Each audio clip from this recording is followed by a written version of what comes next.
Hopefully you guys can hear me again. It doesn't look like I have any current viewers, so I'm just gonna restart the video after I post a new link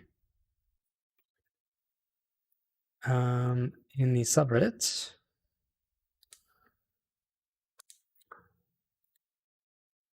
Okay. We're gonna chapter past this when I eventually get to it. All right. New video.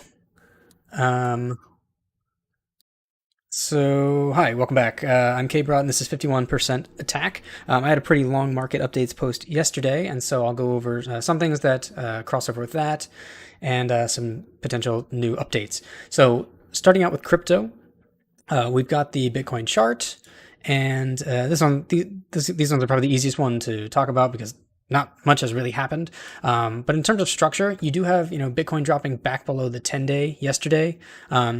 Wasn't so much of a jarring movement as it closed, above the 10-day, and then with today's candle, it just went straight through, on opening and didn't recover the 10-day. It didn't bounce off it in any way. At least it hasn't with, a couple hours left in the candle. So not a jarring movement, but we did see similar movement on the daily chart in that sort of mid-May to early June lead up to the next drop, on this sort of bearish, kind of flattish pattern. On here, do I have a little drawing thing? Bit of a bearish consolidation, nothing crazy, but so that does seem to be actually maybe even more pronounced now, where you've got the sort of flagpole here, and well, originally, once upon a time, it was able to be drawn up here. That line's gone. So, you do have a bit of a bearish flaggish pattern here. I could try to draw, specific to, these closes down here, but it's not worth the effort. You can clearly see sort of flaggish pattern forming there. And who knows if it continues to break down, which it looks like, again, if you were to draw the lines exactly, it might be breaking down, but I'm not terribly worried yet. I do want to see confirmation there before anybody freaks out, myself included. Let's get rid of those lines. Okay, so yeah, Bitcoin, again, a little bit weak on the daily again, below the 10-day. I had made note that the 4-hour chart was also looking similar with some of its moving averages, again, to the way the mid-May, sort of beginning of June, flat, sideways, bearish consolidation was happening when, it lost the 4-hour on good volume earlier and broke back down through, what is that, the 50 period, and not only that, but you now have the 10 period moving average, that red line breaking back down through the 50 period, which is that on its own in a vacuum doesn't mean anything horrible. It happened, back here on June 23rd, and Bitcoin went up. But it's just one tool, and we did see signs of that sort of floundering strength again back in that lead up to the June drop, where you had some weakness here as, Bitcoin would drop below, again, the 50 period. And here, this is the big one, the rally rejection, where it took it back below every moving average, where it is currently, regardless, because it never retook the 100 or 200. So just a little bit of weakness, nothing crazy. There's a bit of a flag pattern, on the daily, a bear flag, that is. So we'll continue to watch that. And then as far as the weekly goes, I mean, it is more bearish consolidation, I guess you would say. As you know, with our let's get the other indicators back up. I don't have a premium account, sorry. So as you know, we talked about how history says that this very week should see the low value of the bear market cycle, that being around 17.5 for Bitcoin, and it was around 875 for Ethereum. When these two moving averages have crossed, that is the 20-week going below. Sorry, the 20-week EMA. Exponential moving average going below the 100-week EMA. In the past, that has been the market bottom in terms of low value. So we're still tracking that. As you can see, it happened here, green below red. That was the absolute low. Even though Bitcoin would revisit the area, it never put in a lower value. And similarly, we need to go to the index, the longer term chart for this. Similarly, we saw that back in the 2014-2015 rollover, where Bitcoin, after these two moving averages crossed, it put in the low value for the market. Now, it could be argued that it revisited that exact value later in 2015, and that's absolutely true, but it more or less matched that value. I mean, we're splitting hairs here. It's a few dollars, but basically that was the low value for the entire bear cycle. So that's still holding up. We'll see what happens. Again, nothing's confirmed. This is all guesswork, but it is based on history. It is based on trends, and it has yet to be invalidated. So we'll see what Bitcoin does. If it closes the week, and we got a long way to go. It's almost not worth talking about this. If it does close the week sort of below last week's opening of 20,500, certainly if it gets below the low of last week, which was 19.6, you start to get into this area, start closing below 19.5. Could be another leg down. So something to watch. Again, the weekly is a long ways off, so more likely we should be watching the daily. It's well below all the EMAs, so I'm going to go back to just the SMA for these. All my colors have changed. Delightful. And so, yeah, like we talked about, it's trading below the 10-day moving average.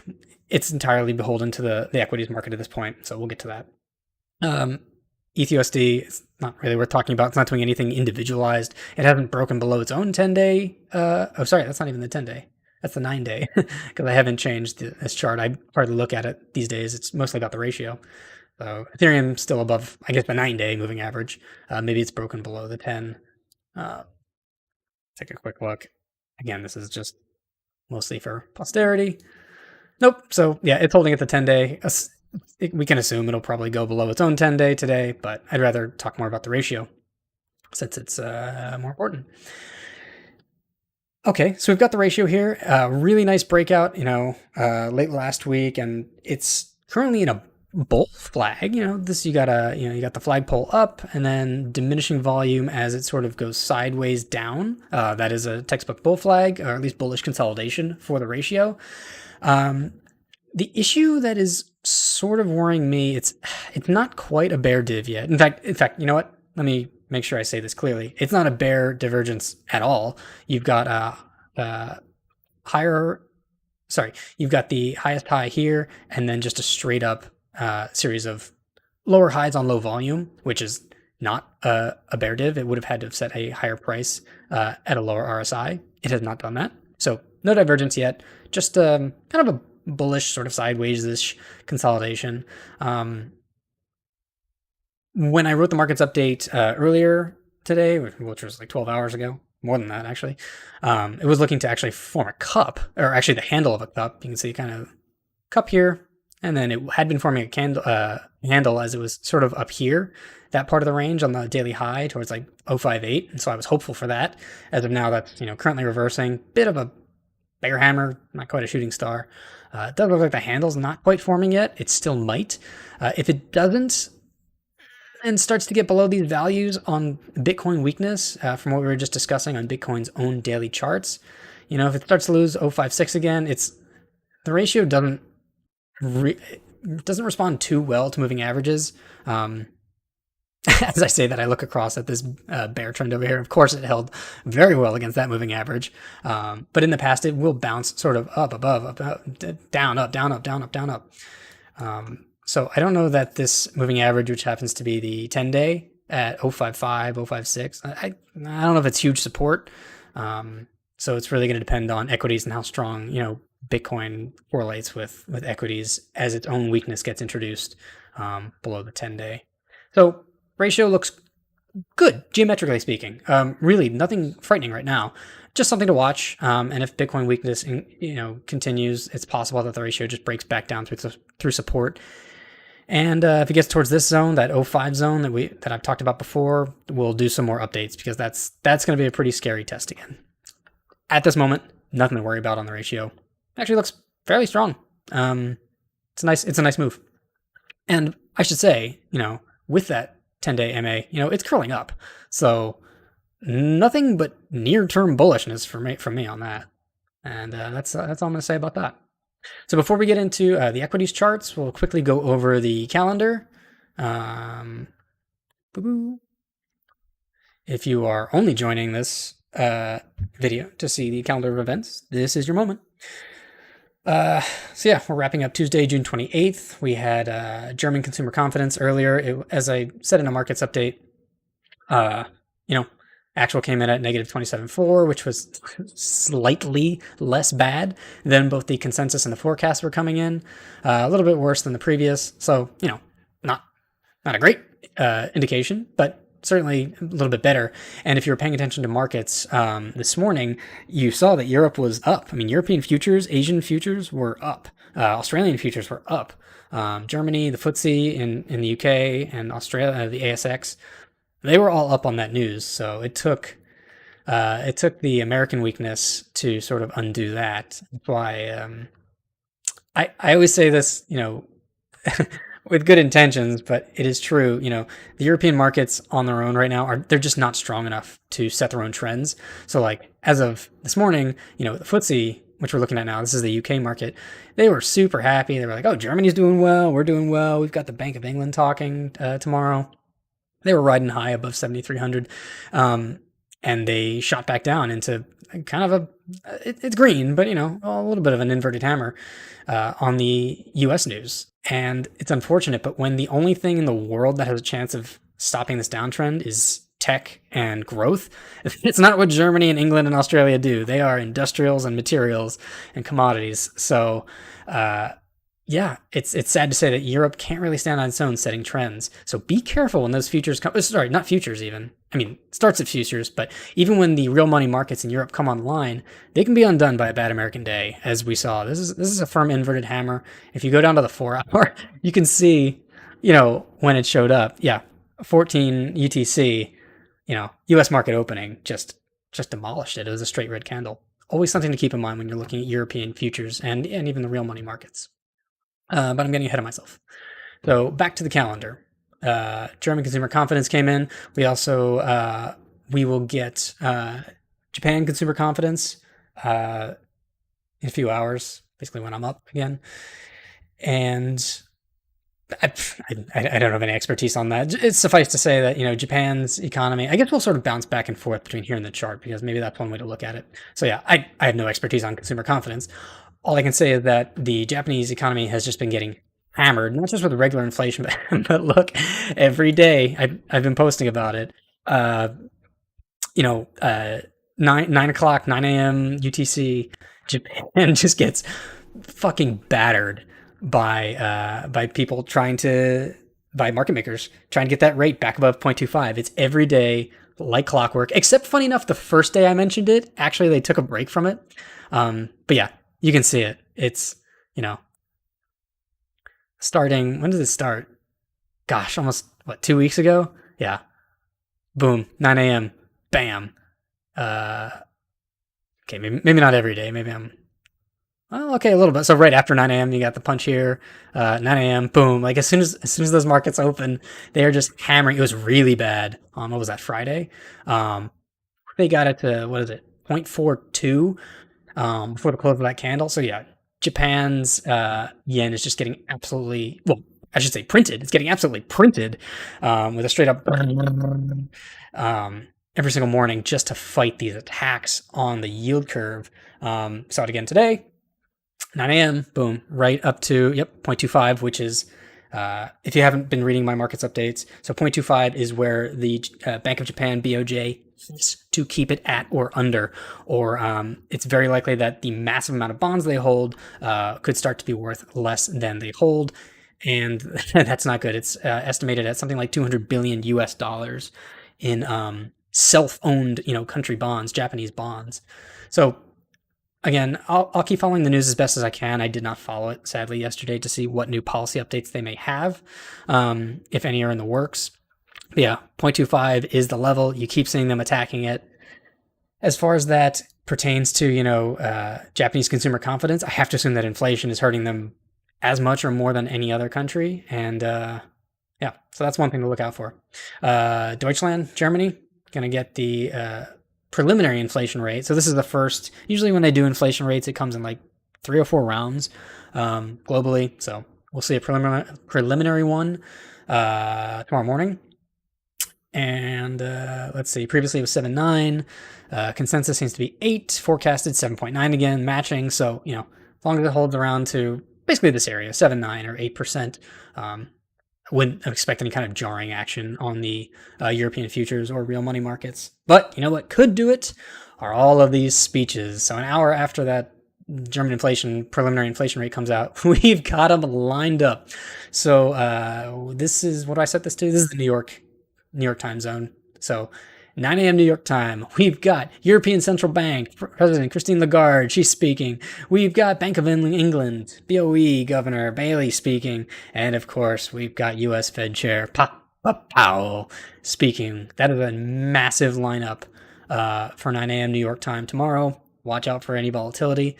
There wasn't on the last Chair Powell speech, or at least not as much as, FOMC Fed meetings, but just something to keep an eye on. There's a lot of powerful people in charge of our money talking tomorrow at 9 a.m. New York time. So that's going to be 1 p.m. UTC. Or sorry, 13 UTC. Rest of the week, I think I highlighted a couple things. You've got unemployment rates at a couple different countries, U.S. personal income and spending. That'll probably be a thing. I don't track it personally. I really think the next big swing will be, of course, you've got end of quarter craziness on Thursday, but that's going to lead into 10 a.m. New York time on Friday. Manufacturing PMI, producer manufacturing index or something like that.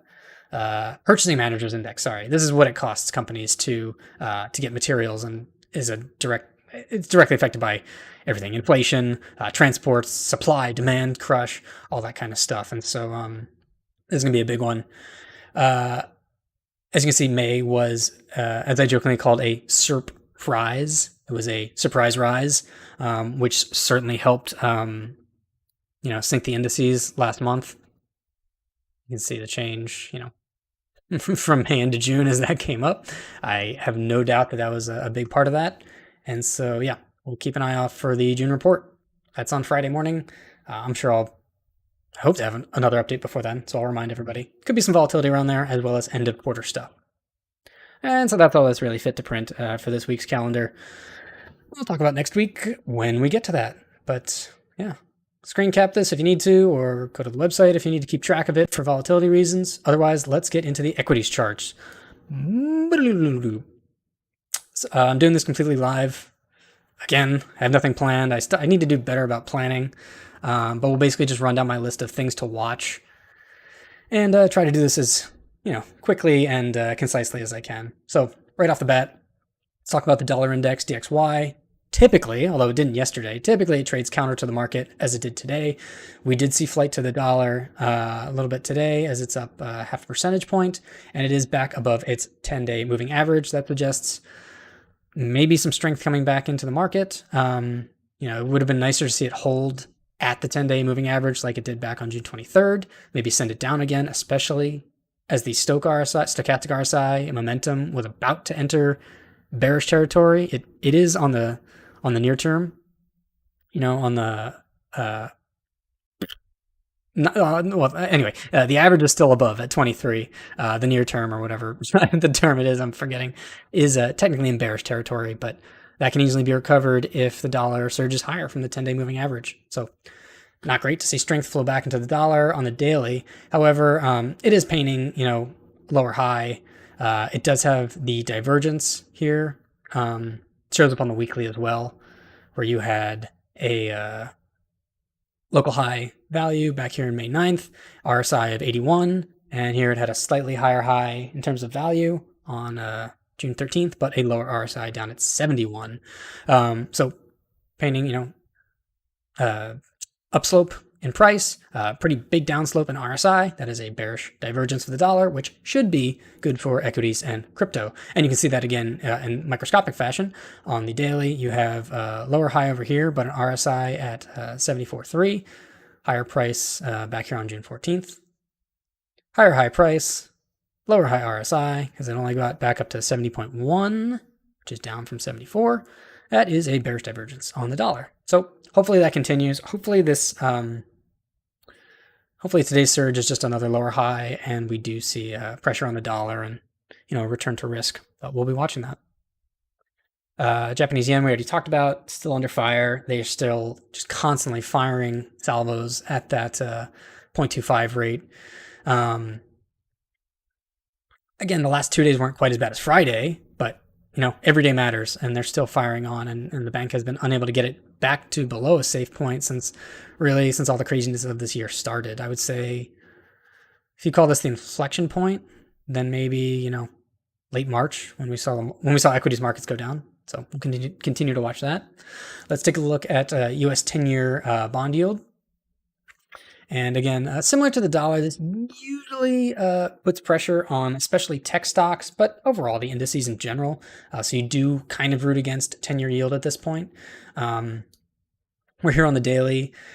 Same divergences have sort of played out on a weekly chart. You can see those here.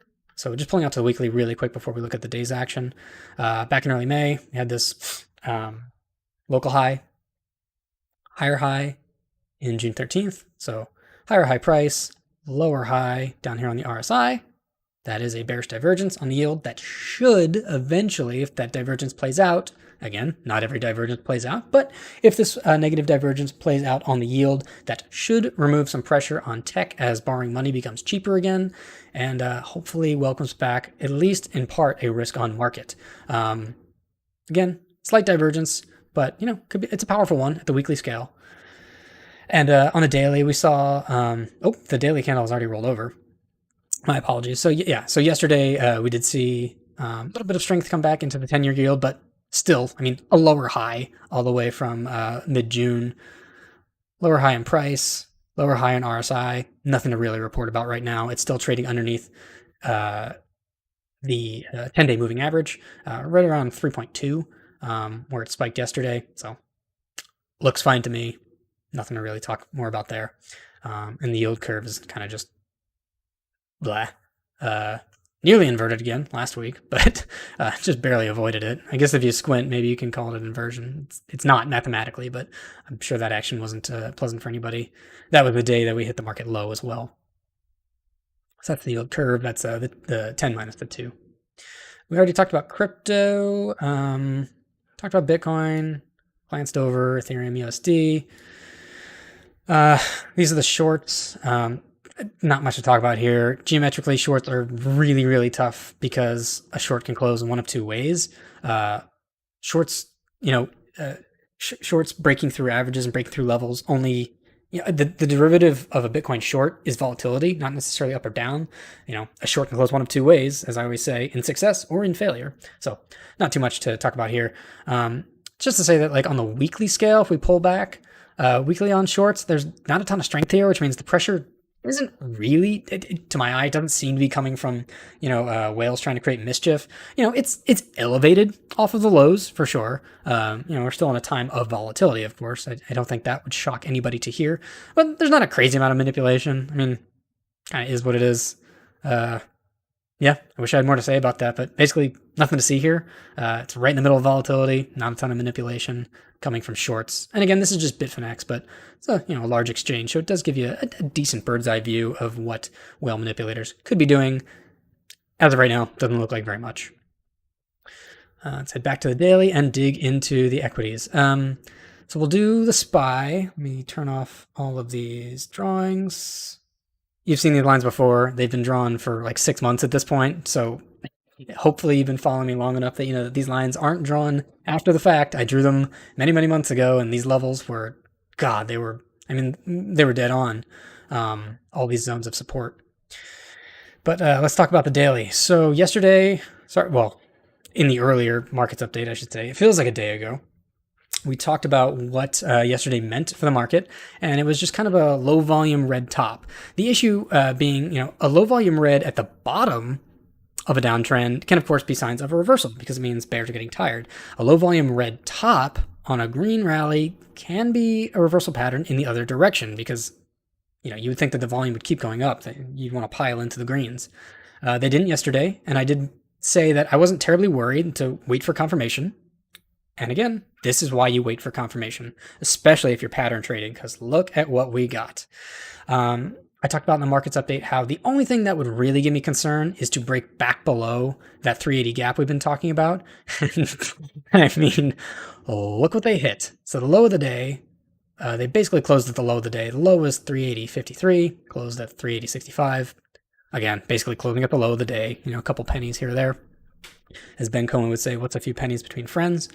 Yeah, I mean, talk about just calculations. Anybody who doesn't say that, who says that, support zones and TA and lines don't matter. I mean, sure, individually they don't, but taken as a whole, this thing came right back down to that zone, exactly where we said it would be should it need a retest. And bam, it's right at 380. The gap at 380 still exists. Obviously it was a gap up. They were afraid of the 380 number coming off of, what was this, the June 12th, the June 10th to 13th weekend drop. They were afraid to touch it, and it was a resistance for that entire week. And to break through it, they skipped it. That's what they did last Friday morning, and all throughout the Friday day. They were afraid of 380. There are orders open there, and guess what? They're still open. I'm guessing there's a lot of orders there based on the volume shelf.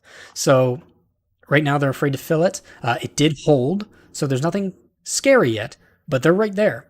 You get back below this gap at 380, start closing below this the prior green candle, which wasn't a breakup candle, it was more of a, hey, look, we're going to go in this direction candle. At right around 377, I think I was saying. So yeah, a little bit under 377. 377, 376.90, whatever the open was, 376.60. You get through this gap. As I always say, gaps are like speed pads in your favorite racing game. You get through them, and they can send you. You can keep going if you don't bounce off either the entry point to the gap at 380 or the bottom of it at 377, 377.80. Really not a lot of room to maneuver here. It could be sent right through, and we could see at the very least a leg down through this candle back down into that 375 region. That's going to be a whole different barrel of monkeys if we're testing 374, 375, because there's nothing wrong. I'm not scared at all if they test 374, 375 again. That's a great area to bounce off of and set a higher low, which would be just gorgeous. Because if you get a higher low in the daily, look what that sets up. Close this week here, you get that weekly divergence we've been talking about for weeks now, where the SPY had this divergence, lower low in price, higher low, in RSI. We've said this weekly divergence it's so far it's playing out beautifully. We had the rally last week, straight up rally. If you get a higher low, make sure I'm saying that correctly. If you also get a higher low at the end of this week, even if it comes down to a scary area, like right here at 374, which is the well, that's random. Apparently my chart reset. That's the 150-day moving average. That's how numbers work. Even if you come down to this scary area, it's a higher low, and that could do a huge amount of work towards continuing this bullish divergence on the weekly on the SPY. So something to watch. The number pulled right back into where we thought it would. As far as pattern trading, you do want to be careful, as this is a textbook perfect evening star pattern. Green, red. The only thing this is missing is being a shooting star candle or a gravestone. So yesterday wasn't quite as damning as a shooting star or gravestone doji with a big old wick would have been. But again, this is still a potential topping candle. This is definitely a confirmation candle down, confirmation of that pattern. We just need to know tomorrow, one last confirmation. If this thing goes down through red, you're looking at another leg down. At the very least, I would expect a test of at least 374. If it doesn't hit it tomorrow, that is. I mean, it could hit it. It could gap straight through. But yeah, let's wait for this confirmation. Our evening stars have played out. This one back on June 14th was a really ugly one, but technically speaking, mathematically, the following day was a down day. It just happened to be a green decision doji, which was quickly reversed. So got the confirmation. The pattern played out here. The confirmation didn't play out. But our evening stars and morning stars, they've been playing out. You had this really funky one, which was actually comprised of a red, green, red sort of. Everything was backwards on these days because of the crazy gaps happening. But this morning star, which is bullish, played up into green and green, green, green, green, green. Back here, evening star back in mid-April. Kind of an ugly one, but an evening star nonetheless, and boom, confirmed red, and down was the trend. So just to say, this pattern has been pretty darn good at playing out. Maybe not as powerful as the Harami pattern we've seen that I've talked about. Like this one over here. Look at these pregnant pandas. Pregnant Harami, straight down. But we're not going to talk about that today because we don't see one. Today is about the evening star. It's been playing out, so do be careful. Let's see what tomorrow does in terms of confirmation, especially with all those bank governors talking. Woof, we're going to get a pretty telling confirmation or rejection, I think, tomorrow. And yeah, we'll talk more about that. So the SPY, because it closed at the top of the gap, probably the healthiest of the indices today. And let's keep looking at the other ones. Bitcoin dominance, I'll come back to that. I should have talked about that with crypto, but just keeping this moving along. Here's the VIX volatility chart on the daily.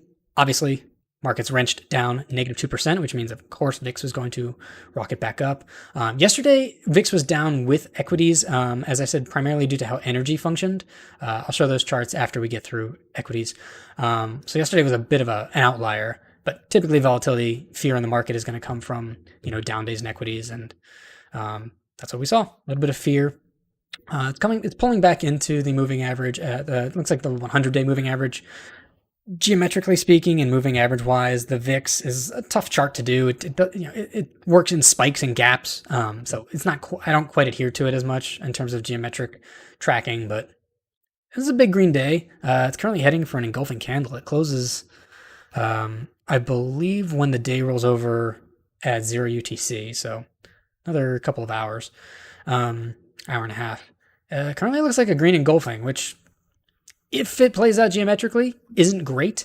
Yeah, not too much more to say about that. It went up.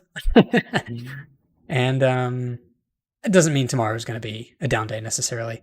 On the weekly, we are looking at, so far on the VIX, again, knowing that patterns and geometry doesn't work as well on volatility charts, but that's a pretty hefty hammer, bull hammer, coming at the end of a couple-week downtrend.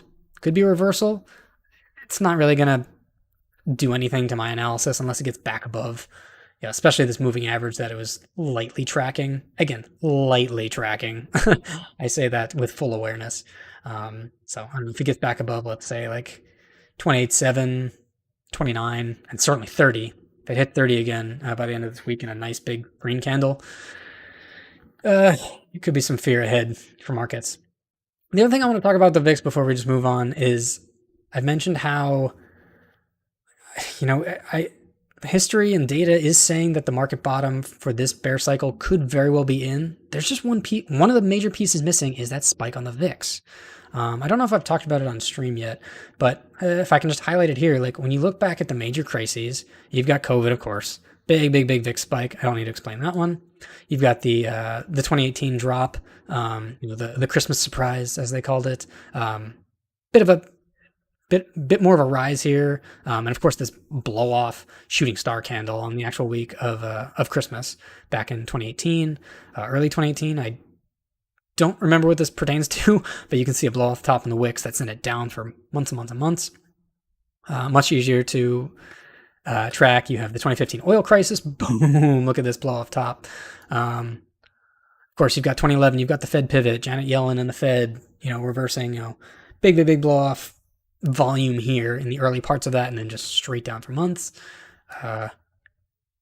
You've got the massive blow off at the bottom of the housing crisis, great financial crisis, housing crisis, and you've got the blow off top that was the summer fake out there, the retest that the market saw after the great financial crisis. So blow off top.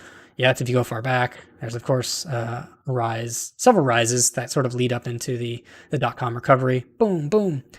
And what haven't we seen yet here? It's just kind of been grinding up. It is up. It is elevated. It could be a market bottom, but like, where's that blow off? Like, it's just grinding up? Like, I don't know. It gives me pause. I'll leave it at that. We haven't seen that yet. Okay, let's keep going. Let's talk about the Qs, tech. So, Qs are of course the proxy for the NASDAQ. And similar movement to the SPY. We've got a nasty evening star forming here on the daily, but it did close below its first gap, which was at, looks like 285. firmly closed below that. There's no denying that. It closed at 283.50. So a little bit weaker heading into tomorrow. A little more of a suggestion that it could keep going. You've got rising red volume, also similar to the SPY, but again, already being below that first gap. It's probably picked up speed, momentum, and fuel if the data is something to go by. Now, there's still that second gap, the one that sort of formed the island recovery back here last week in June, or really almost 2 weeks ago now, where the island recovery was starting to form. You want to see we need to see the Nasdaq and tech put in some strength, and that's going to correspond almost directly to crypto. This is the area, it's through the first gap. You've got another one down at 280. Easy to remember. And then below that, you've got one starting 278 down to 275.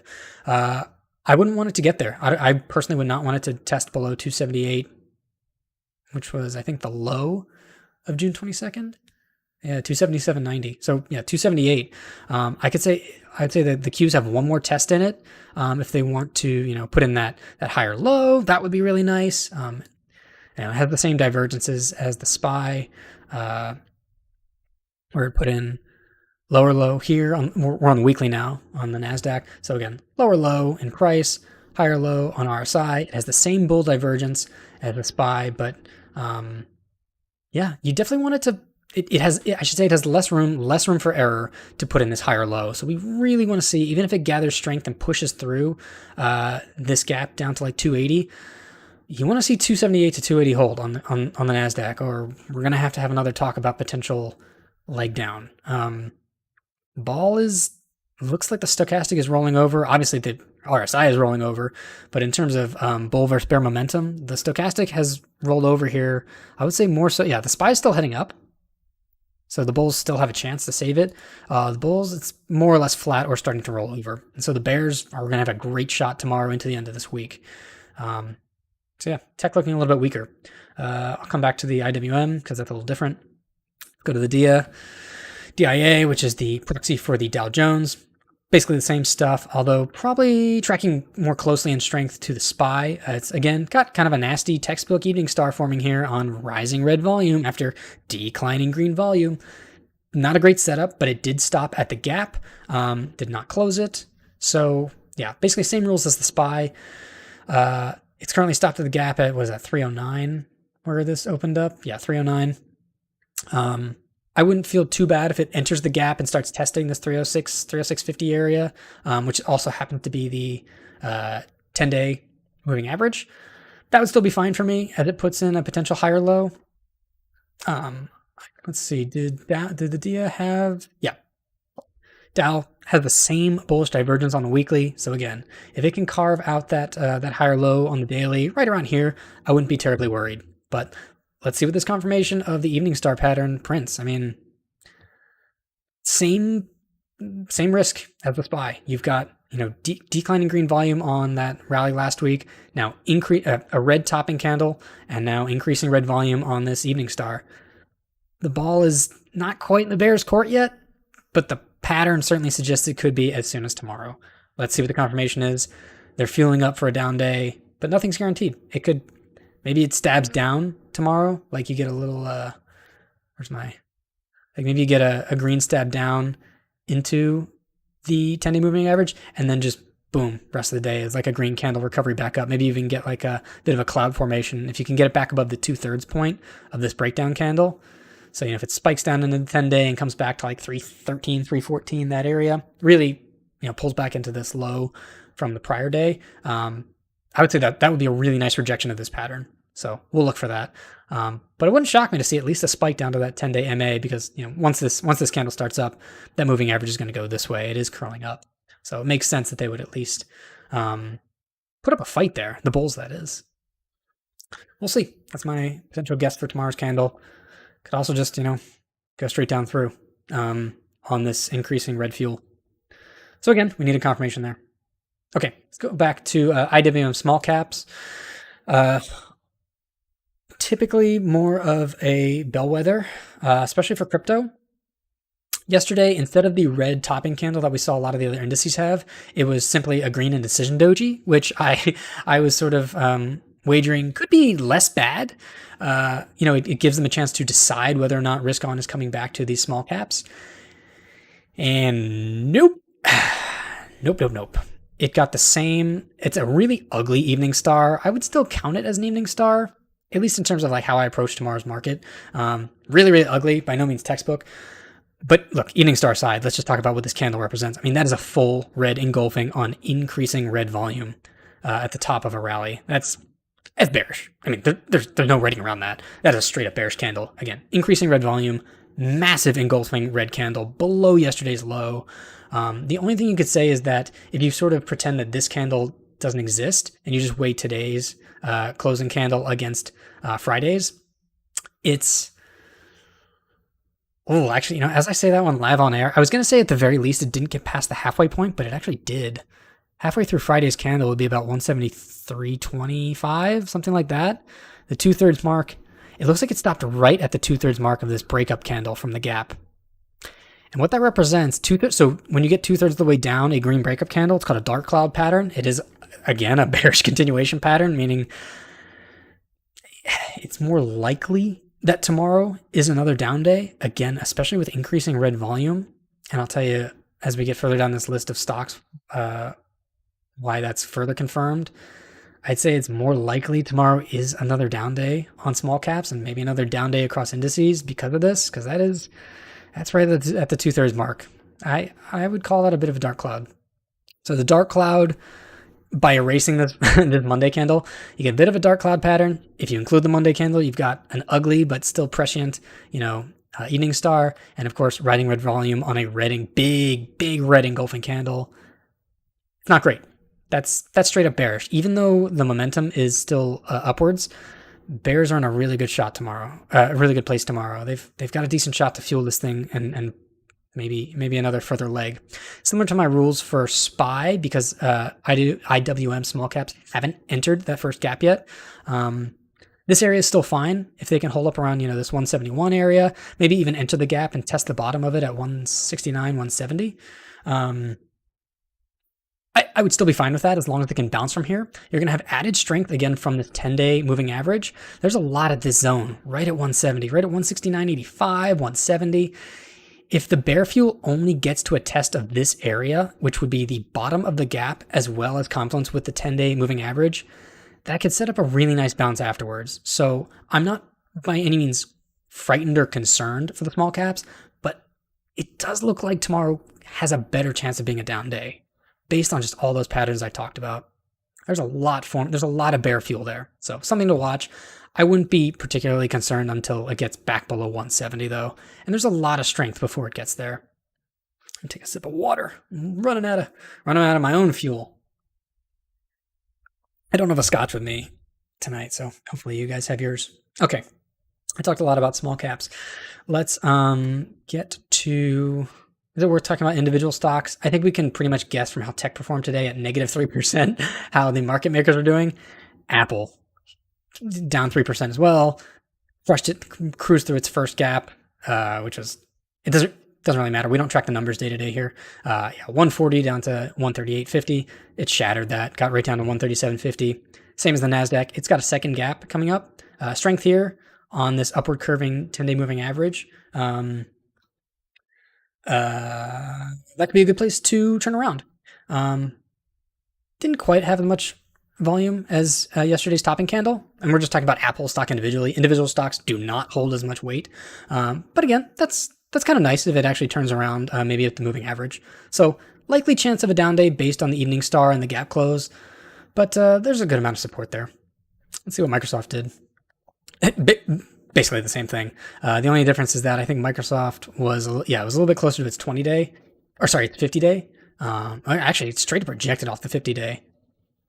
So more or less same chart as Apple. I mean, tech stocks trade in sympathy. The companies do the same damn thing.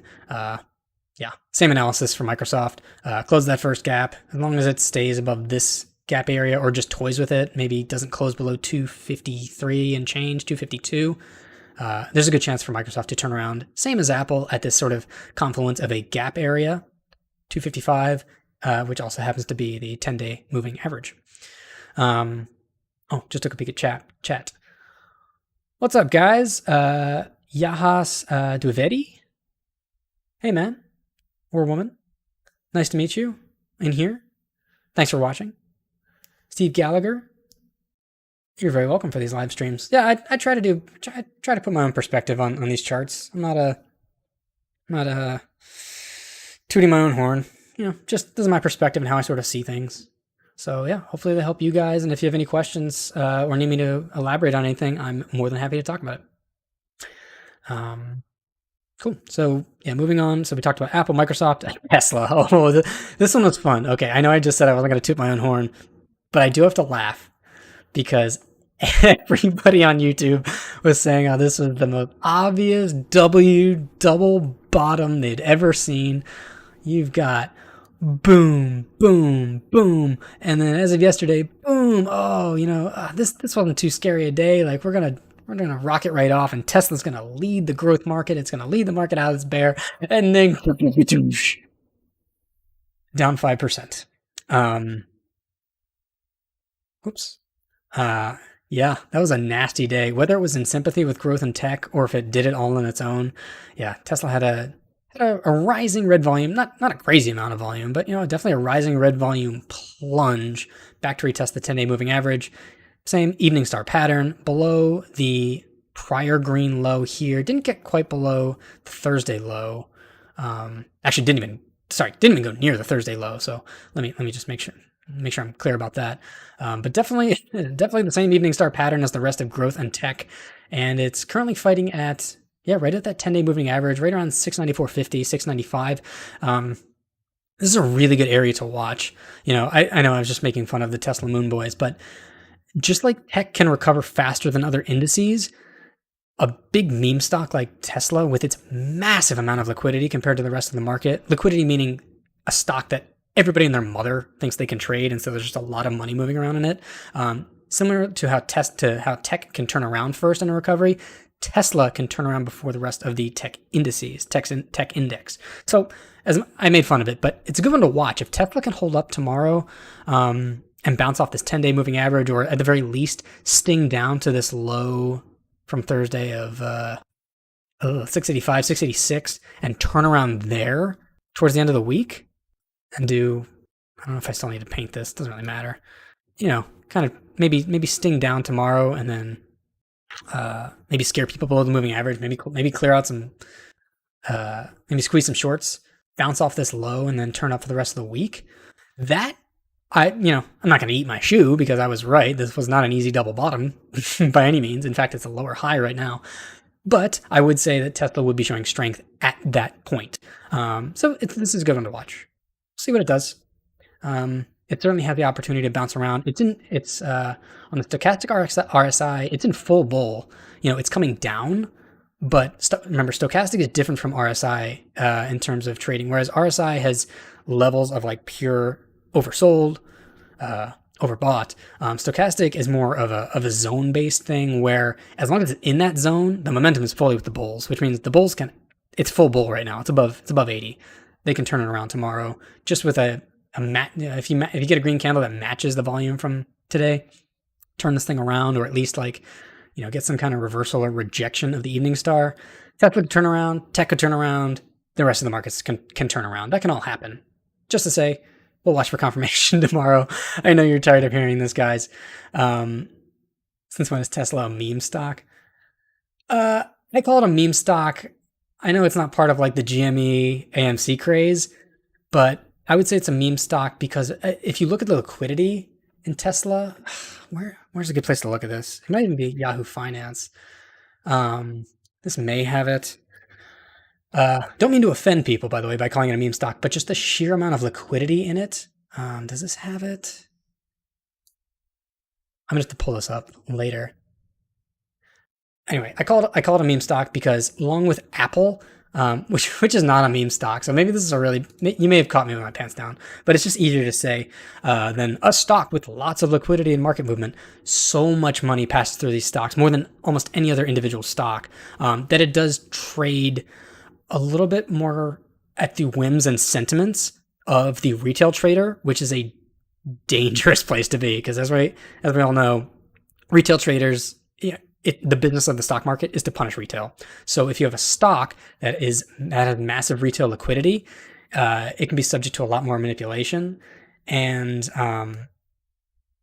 Yeah, so I included in that category of meme stocks as it can be severely punished very rapidly by market makers. Um, when you've got GameStop Moon Boys talking about whatever they talk about in super stonks, um, and they call manipulation from market makers in whales. Uh, Maybe it's true, maybe it's not. I'm not a conspiracy theorist, but the fact is, because of the sheer amount of liquidity in these stocks, true meme stocks like GameStop and AMC, and ones that I just call meme stocks like Tesla, it's because of the retail liquidity available. They're very easy to manipulate, very easy to punish, and very easy to trick. And all the money in the market. Sorry. Let's go back on that one. Sorry, not all the money. A massive amount of money in the market is made by punishing retail. It's from tricking people. So that's why I call Tesla a meme stock. Is it a bit of shorthand? Yes, I'll admit that. But it has to do with the retail liquidity available. It's just so much money passes through that, through Apple. It's because, when you think about it, like when somebody gifts somebody stocks or when you're at dinner talking with people who have no business talking about stocks, what stocks do they talk about? Talk about Tesla, talk about Apple, talk about Disney. Maybe they talk about Peloton, whatever's in the public mindset. Nvidia, I have not tracked Nvidia in weeks. I don't even know what they're doing. It looks pretty bad. It looks like basically the Nvidia has the liquidity issue of Tesla in that it's highly traded, but it has the same market structure as tech. So it just has no strength going for it. It's in the middle of its own gap. Because I haven't really followed Nvidia closely, I'm not going to talk about it much. Same evening stars tech. It's below its 10-day, so maybe there's some weakness there. I'm just going to keep going because I don't have anything to really say about it. Okay, let's get down into the last proxies that I want to talk about. Three important ones. Let me take a sip. Because I can feel my throat going. Okie doke. Let's start with the least influential of them. Start with HGX, sorry, which is the housing sector, which is one possible canary as far as where the big money is going. I would say it's the least influential as it doesn't track quite as closely. Today it looks like on the daily it did track really closely with the SPY in that, evening star pattern, sort of a rejection. But again, it's basically above the gap, above the 10-day moving average. Nothing too crazy there. Nothing to really glean from this because, again, it's tracking so closely with the SPY. On the weekly, I believe it also has the same divergence. It does not. Okay, housing does not have a divergence. So we're not tracking one there. That's the last thing I'll say about housing. Oh, although to go back to my point about morning stars and evening stars playing out, look at this weekly. So a weekly evening star, that is a powerful pattern. Weekly is a real time frame. Look at this evening star that led into the May-June drop. Holy crap. Boom, boom, boom, evening star, and then just straight down with a confirmation. Anyway, that's just to say that it's a pattern that plays out. Okay, next let's go to the multi-assets, which are primarily a multi-asset portfolio of bonds. So a lot of big money comes into here. This is as you can see up here, this is labeled multi-asset income. So this is when people are getting closer to retirement age or want to do fixed income. Multi-asset funds is one of the big ones there. And since these are massive market makers with fiduciary duties, I consider this a major big money chart to follow. It can tell you a whole lot about where the money's going. Today, again, similar to housing, nothing too much to glean here. Today, really the last 72 hours, really the last trading days have basically tracked with the SPY, just with less volatility, because of course it's bonds. However, the pattern coming off it on a larger scale is way more of a bearish consolidation. I mean, you can kind of picture just, flag down and then not a direct bear flag, but certainly bearish consolidation. It's really staying within this channel, and that's bearish. If it starts to break down below here, if it loses like 19, what's the 10-day moving average at? 19.8, so 19.8, maybe 19.75. If it starts losing that area and closing below, that could spell some more downside. However, it is not there yet. It is in fact, it held. In fact, it bounced off of the 10-day moving average today, and the red volume on this little dip in the multi-assets, it was on declining volume. It could readjust. When the day rolls over, I have seen the volume on this readjust, but right now, as I'm recording this, again, red volume is declining, so that's a good thing. That's actually on a on an even shorter term, bit of a tiny bull flag. If you can imagine this flagpole, a bit of a down bear. Maybe this bounces off the 10-day. Declining volume means the next move could be up. So nothing to worry about there. In fact, it could be bullish in the near term, but do be aware that on a longer term throughout June, bit of a bearish consolidation. So we'll see where that goes. And now the big one, the big kahuna, the big canary. I'm going to start calling this Big Bird because of just how big of a canary it is. Big old yellow bird. Okie doke. HYG, high yield corporate bonds. This is where the big money is. You can get such a leg up on markets just following this. Oops. Back to my crosshairs.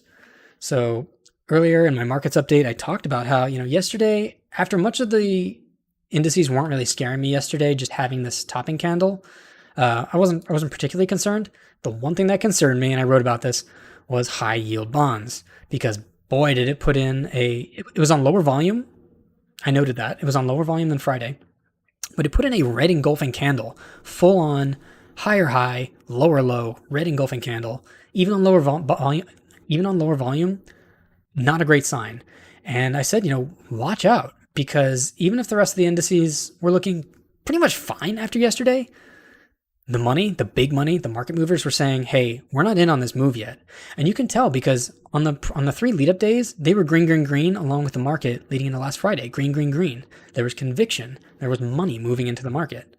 Yesterday, when it wasn't so much green on the SPY, but it was, kind of just a cool off day. At least that's what it looked like after it closed. High yield bonds were saying, maybe this is something more, because that wasn't just a cool off day. That was a full on red engulfing candle. And then boom, today happened. Big closing red candle, higher volume, big drop, not only below the 10-day moving average, but below gaps. I mean, it closed below, there's a tiny gap at 74.50, a very, very tiny gap from last Thursday.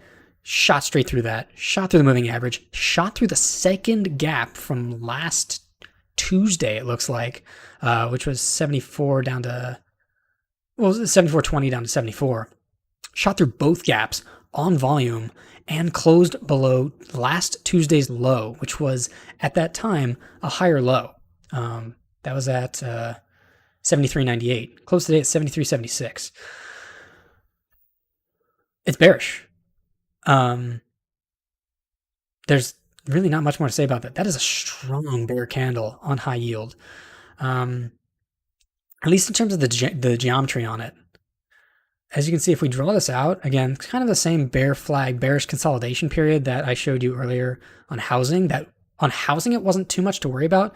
Here, though, if you draw, I'm not going to draw like this because that's silly. That's not how things work. But if we draw a line of regression along the top, like let's say like halfway through this candle, you can kind of see how that's really ugly. I'm sorry, guys. This should go a little bit higher, so it's not quite as dire. But you can imagine that candle will be a little bit higher. And then, one down here, that's a breakdown. Geometrically, a really bad day in high yield where the money's coming in, where market makers are. There's still more to look at. Stochastic is, as of close, it's still increasing, and there's a chance that the near term bounces off the average and just keeps going up into full bull mode back above 80. So this can be rescued. Absolutely can be rescued. The bulls still have a little bit of control, but it's not in full bull mode yet. That's for sure. It's not above 80. And on the standard RSI, obviously it fell with 2 red candles in a row. It's going to fall. It doesn't work like the stochastic. Let's actually break this down. I have not done this, so I'm doing this live with you guys. Let's see where everything falls. So currently on the RSI, you've got the near term basically meeting the average. It could certainly bounce here. That's always one option. Again, if there's a rescue tomorrow, coming off of all the Fed governors and BOE speaking and ECB speaking, you can see a bounce here for sure if market makers like what they hear. Can also break straight through. There's support here on these other higher lows. For example, you had this higher low back during the market low. The drop 2 weeks ago. We had a really low RSI over here at 25.5. Set a bit of a higher one at 34.5 back here, and then a week ago we saw it even higher up at 35.7. So there are higher lows, and right now it's still at 37 on the RSI. So higher low, potential higher low. And in fact, if this does stay around this RSI, and if it does get rescued, you actually form a bull div, a bullish divergence, a hidden one, because this would be a lower low in price from that prior bounce. It'd be a lower low in price and potentially a higher low in the RSI. So this is going to be really interesting to watch. Let me be clear, full bear bias. I mean, there's nothing geometrically about this that is bullish. This is higher volume, breaking through every kind of pattern you want to draw. Big breakdown candle. But a rescue can always happen. And if it does happen, it could be of a really strong type because of this divergence. So say my favorite thing to say and your least favorite thing to hear, we need to wait for confirmation. That being said, I do think the coming confirmation is going to be extremely powerful, because if this thing just continues on red volume and sets a new low below 73, yikes. We could see further capitulation in all markets. However, if it gets rescued here, it's a really good place to be rescued. It could be a really strong rescue. So we'll watch. That pretty much does it for all the things I track on my list. I was briefly going to go into energy, because the strength of energy this week is what caused some of the hesitance, I believe, yesterday, and then of course with today's drop.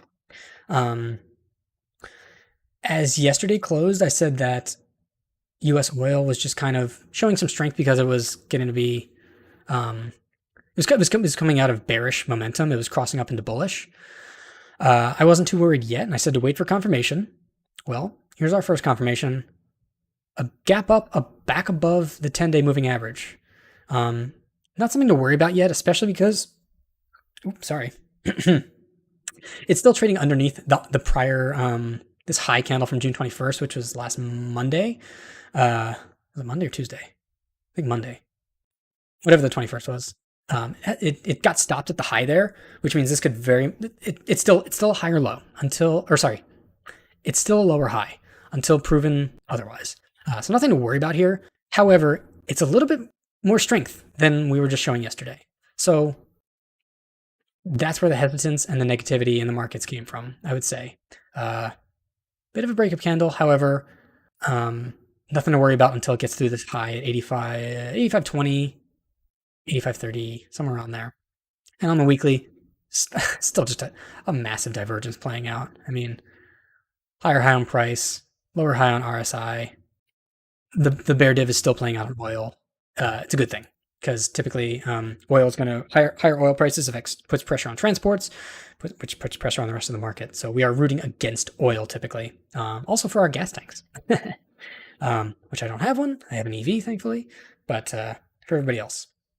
So we are rooting against oil, and as of now, still in a downtrend. Nothing to worry about there. We'll look for confirmation. If it gets above this point, we'll reevaluate. The other one to look at is natural gas, which has been even weaker than oil. Yeah, look at that. That's a really nice downtrend. We like seeing that. On the weekly scale, I believe natural gas also had the same divergence. Oh yeah, big divergence. Look at this. Look at this fucking wedge here. Holy crap. Major higher highs on price, really since the start of April. And but ever since the start of April, lower and lower conviction, lower highs on RSI. So that natural gas bear div, which is good for equities and good for us, has been really playing out. I mean, right after that thing snapped, I mean, boom, big red week. So we're still coming off that lovely bearish divergence on natural gas. And on the daily, you can see it did, being part of energy and, the same sector. Of course, it showed a bit of the same strength as oil, but not quite in the same way, because natural gas fell much faster, much further. It only got back above this. What is this? This. Sorry, my chart's reset. This is the 150-day moving average compared to, I think, what What did U.S. oil get back above? Yeah, the 10-day. Okay, so yeah, so oil is much, much stronger.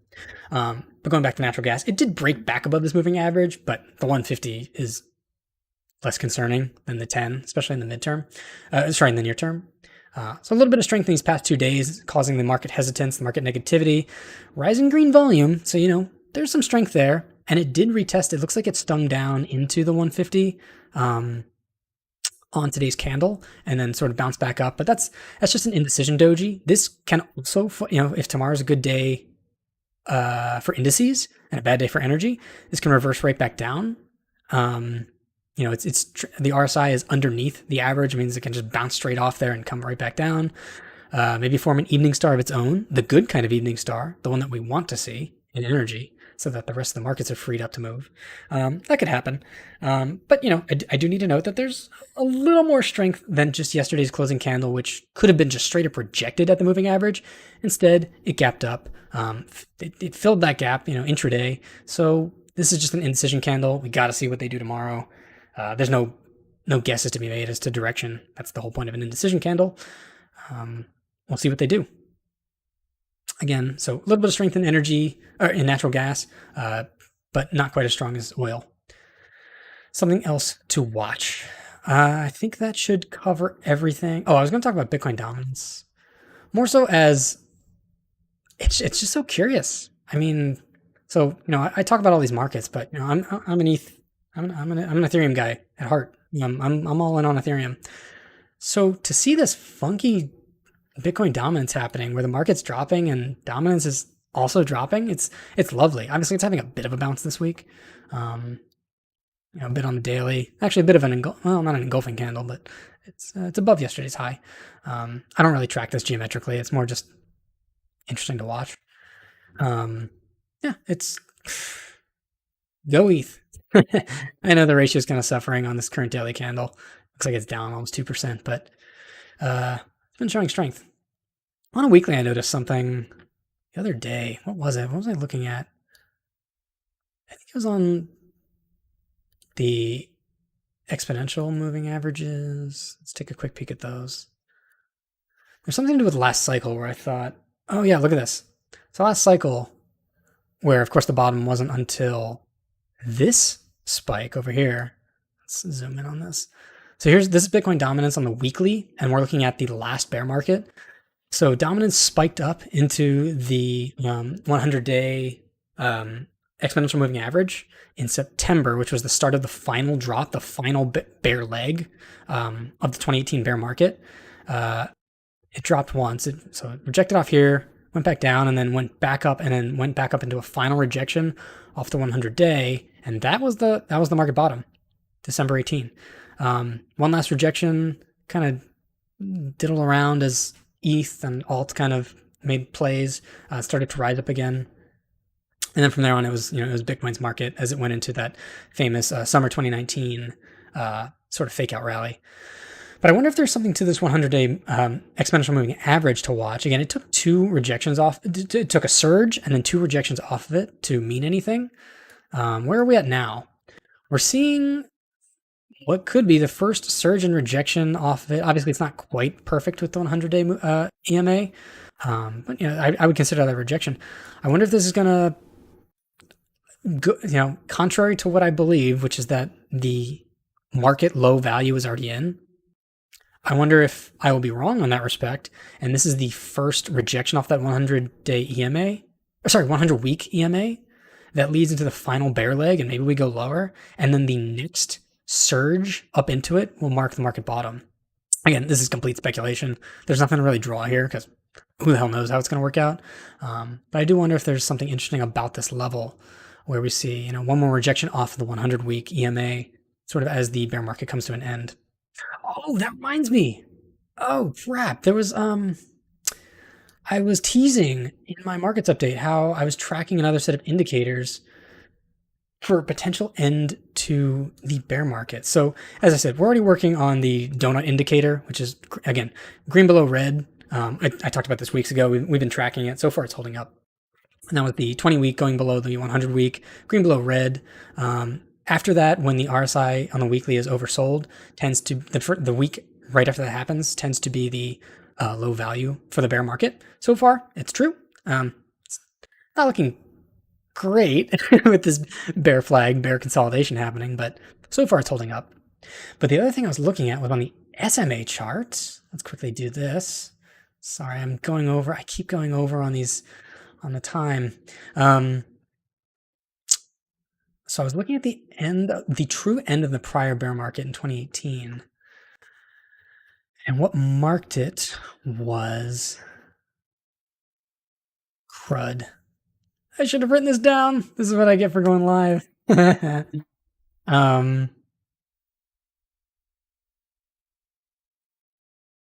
So I think what I was looking at was the first higher low after this should be the 10 week actually. It shouldn't be the 9 week. Let's fix this.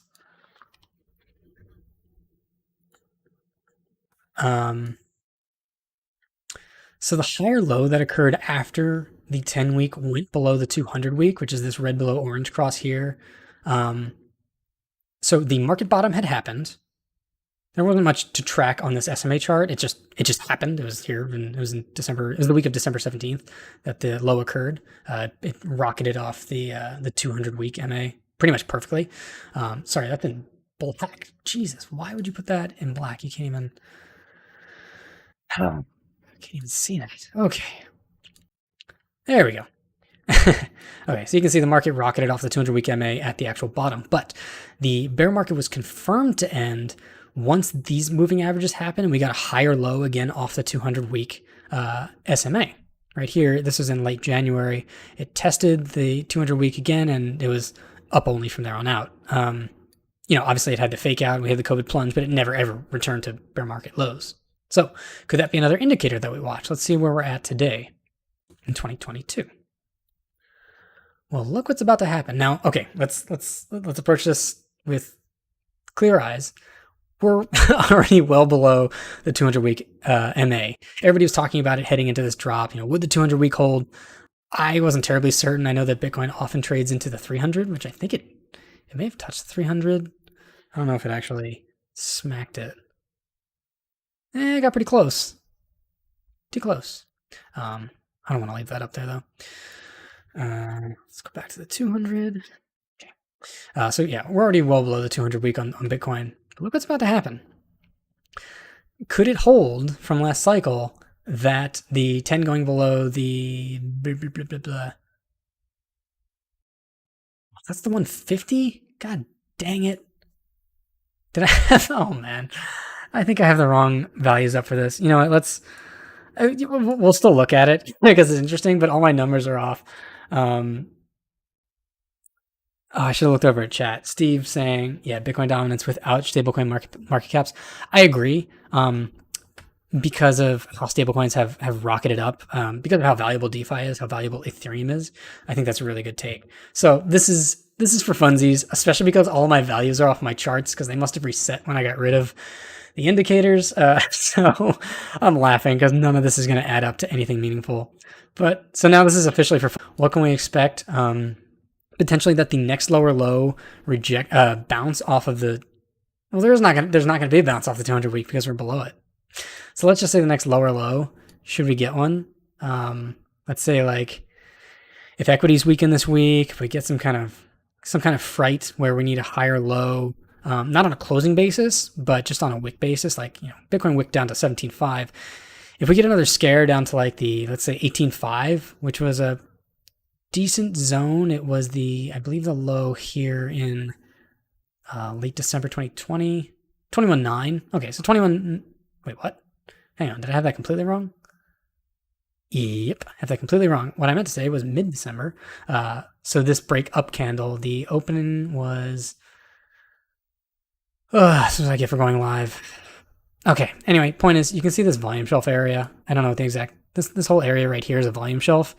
Spent a lot of time between there. It's been a full month bouncing back and forth between roughly 18 and 19. So 18 and 19 is going to be a volume shelf. Imagine we set... or Bitcoin sets a higher low, could be a wick, could be a closing candle that doesn't go below the wick in this 18 to 19 zone. You get that higher low with these red and orange crossing. Maybe it's up only from there. in which case the donut indicator from the EMA chart would hold up, and we end our bear market.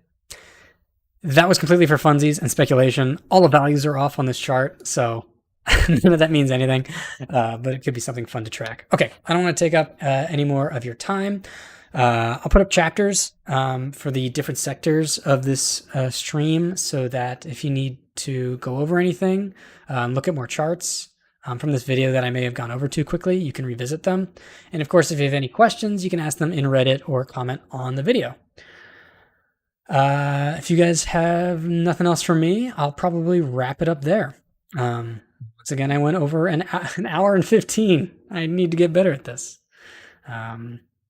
Otherwise, thank you everybody for joining me. Thank you for the comments and the great suggestions. I thrive on criticism, so please hit me up with anything you want to see different or you want me to approach differently. Yep, thanks for hanging out with me, and I'll see you guys next time. Bye-bye.